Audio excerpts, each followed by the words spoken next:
Despite the close relationship that anime fans have to gaming, you don't often see an anime dedicated purely to the subject. Sure, you get references to games quite regularly in some of the more outlandish anime such as Lucky Star and Chobits, and even some anime based on actual games, but it falls short somewhat.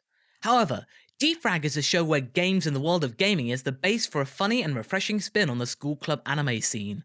Okay, D-Frag may not be obsessive when it comes to the world of gaming, but it does form the foundation for the setting that our characters live in. The story starts with Kenji, a delinquent who has recently moved to the city with his friends. I use inverted commas because they aren't really bad people, they merely want the mystique that is attached to those kind of people.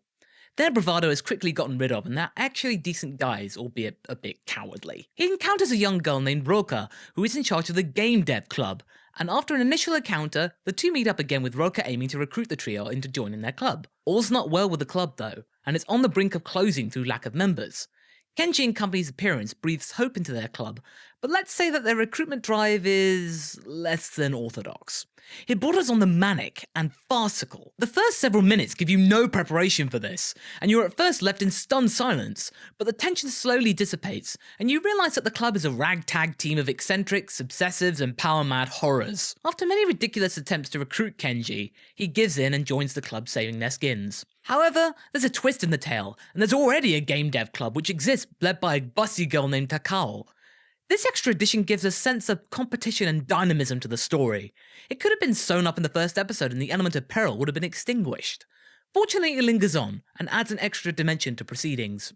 Going back to those recruitment drives I mentioned, suffice to say that the girls who run this game dev club have very active imaginations. They like to live their roleplay characters, and use their powers to convince Kenji into joining. At first it all seems stupid, and somewhat disturbing, but you quickly lighten up at how elaborate their actions are.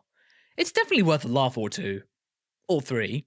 It does have a lot of humour going for it, and those watching will not be disappointed when it comes to the writing. Despite the easygoing and quaint scenario, there are loads of facets to the characters which mean it doesn't feel generic or staged. Sure, some of the characters can be pigeonholed into archetypes such as the dominatrix, the peppy go-getter, the lazy placator, but each of them has an extra dimension which saves them from being purely plot vehicles. The writing is very good. As for the rest of it, it sort of falls down a little. The artwork can be good at times, and when the comedy is heightened to insane levels, it comes into its stride and it works. During the bits in between, it feels a little bit flat and dull. Like you were watching a rushed product, or a part where the animators were wanting to get to the bonkers parts. It's not bad, but it's not as good as the very good parts. It lacks regularity in its animation production. D-Frag has a decent pedigree, having released 8 volumes of manga since 2008. With the studio Brains base behind the production, the animators behind Durara and Penguin Drum, both being modern classics, it certainly has potential to be a good series, albeit a little tamer than the examples I listed just now. I certainly like this show, and find it to be very funny. Gaming is something that I and most anime fans can understand and relate to, and so I'm surprised it's not been explored more often. It's a refreshing addition to the school club genre, and I certainly recommend the show for people seeking a wacky comedy with a lot of slapstick and shouting. Lots of shouting. All the shouts. D-Frag is available to stream on Funimation.com. My rating? Continue. An absolute hoot.